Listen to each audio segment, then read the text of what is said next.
मेरी सोमनाथ यात्रा भोपाल स्टेशन से शुरू हुई और दूसरे दिन शाम तक के लिए यात्रा थी।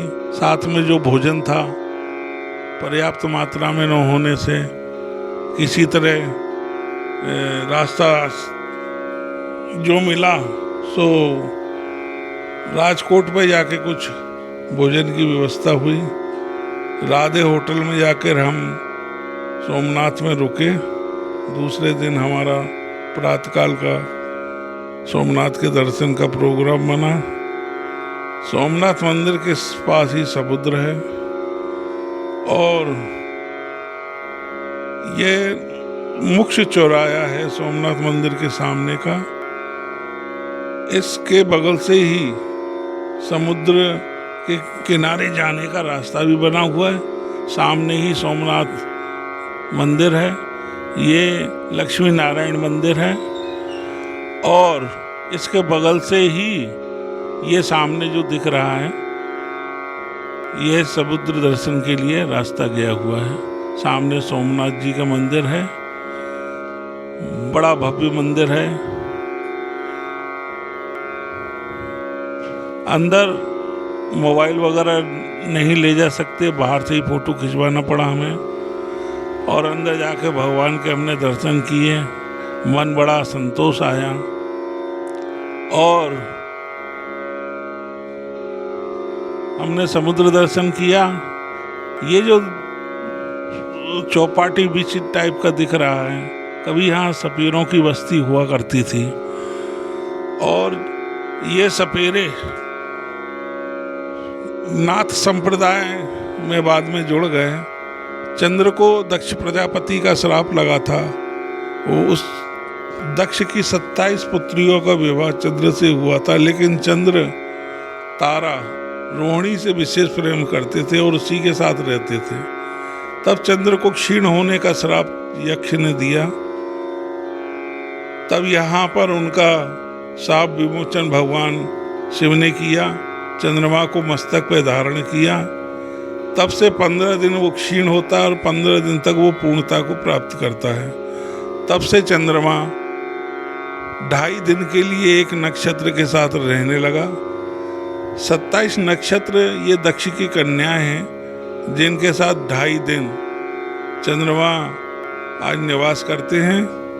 लेकिन वो जो दक्ष का श्राप था क्षरण होने का, उसी हिसाब से चंद्रमा धीरे धीरे क्षीण होता है अमावस्या तक और अमावस्या के बाद फिर पूर्णता को प्राप्त करता है। सोमनाथ बड़ा भव्य मंदिर है और बार बार इसको तोड़ा गया है। आक्रांताओं ने हमले किए हैं। मंदिर के पास में ही आधा किलोमीटर दूर परशुराम जी की तपस्थली है।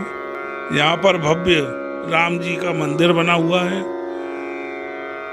और बड़े बड़े तपस्वियों ने यहाँ आकर भ्रमण किया है, परशुराम जी से आशीर्वाद लिया है। राम मंदिर बड़ा भव्य है। राम, लक्ष्मण, सीता और हनुमान जी का विग्रह यहाँ रखा हुआ है।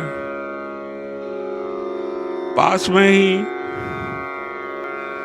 दारुण वन है जहाँ भगवान श्री कृष्ण को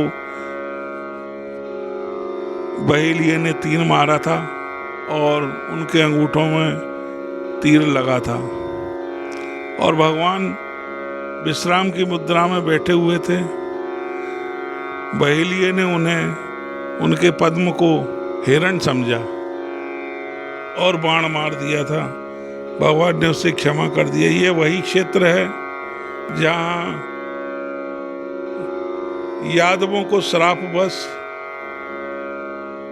आपस में लड़के एक दूसरे को घायल करने लगे। तब बलदेव जी शुद्ध हो गए, उनको यादवों को समझाने की कोशिश करी। यादव मदमस्त होकर आपस में युद्ध करते रहे।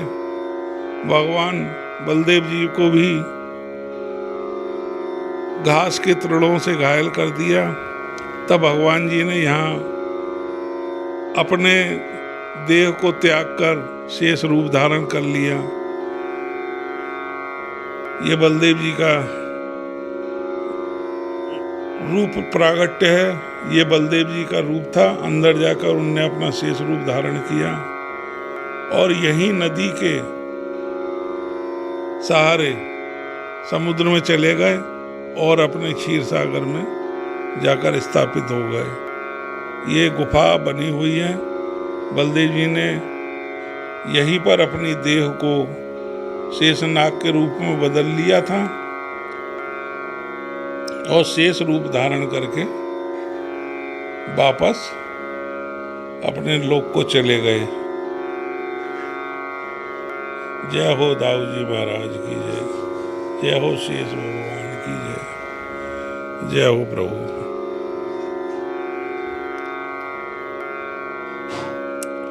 यादवों को ज्योतिषी का श्राप था।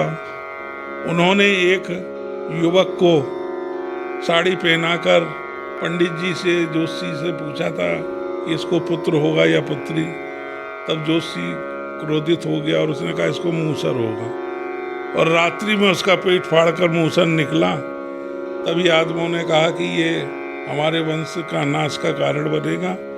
तब उन्होंने उसको चूर्ण बनाकर द्वारका से यहाँ लाकर इस द्वीप पर छोड़ दिया था और भूल गए थे। बाद में वह चूर्ण कांस के रूप में बदल गया, जो गन्ने के पत्ते के समान ही तलवार का काम करती थी। यहाँ महाभारत में मारे गए अपने पितृजनों का तर्पण करने के लिए सभी आए हुए थे, और यहाँ पर भगवान श्री कृष्ण जी ने भी अपनी देह का छोड़ दिया था, क्योंकि उनको भी बहेलिया का जो बाण लगा था उसमें वही कांस का इस्तेमाल किया गया था। ज्योतिषी का श्राप था कि यादव वंश इसको कांस की वजह से मारा जाएगा। तो यादवों ने आपस में ताड़ी वगैरह पीकर पितरों का तर्पण किया और आपस में ही किसी बात पर विवाद करके दो ग्रुप में बट गए। चाचा भतीजा, पिता पुत्र, मामा भांजा आपस में एक दूसरे से लड़ने लगे। फिर लाठी हथियार से एक दूसरे पर टूट पड़े और अंत में कुछ नहीं बचा तो ये कांच उखाड़ उखाड़ के एक दूसरे को मारने लगे और घायल होकर मरते गए। और भगवान श्री कृष्ण को भी यह घास लग गई और बलराम जी को भी यह कांस लग गई। तब उन्होंने कहा कि भाई, यादवों के नाश का ब्राह्मण ने श्राप दिया था, ब्राह्मण की वाणी को चरितार्थ करना है। तब भगवान श्री कृष्ण जी ने इसी स्थान पर लक्ष्मी जी गरुण के साथ उन्हें लेने के लिए आई। तब उन्होंने अपना श्री कृष्ण का रूप यहाँ छोड़ दिया और लक्ष्मी नारायण का, भगवान विष्णु का, नारायण का रूप धारण करके लक्ष्मी जी के साथ अपने लोक को, विष्णु लोक को चले गए। यह वही यहाँ पर उनके चरण चिन्ह बने हुए हैं। और बलदेव जी ने भी अपना शेष रूप धारण करके यहाँ से समुद्र में चले गए। जो बचे कुछ यादव थे उन्होंने अपने पितरों का, और वह यहीं पास में एक शमशान भूमि बनी हुई है, वहाँ पर उनका अंतिम संस्कार किया और तर्पण किया। ये तर्पण क्षेत्र है, यहाँ पर तर्पण करने से मोक्ष की प्राप्ति होती है। बाद में वल्लभाचार्य ने यहाँ आकर गद्दी संभाली। उनकी गद्दी आज भी सुरक्षित रखी हुई है। आइए उनको दर्शन कराते हैं आपको।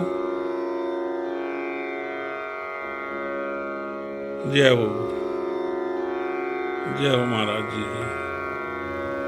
वल्लभाचार्य जी की गद्दी यहाँ रखी हुई है और उनके ठाकुर जी का विग्रह जिसका पूजन वो नित्य किया करते थे यहाँ स्थापित है। पास में ही गीता मंदिर बना हुआ है। यह वह तर्पण क्षेत्र है जहाँ यादवों ने अपने पितरों का तर्पण किया। आज यहाँ बढ़िया भव्य बीच बन गया है। रात्रि में भव्य समारोह होता है।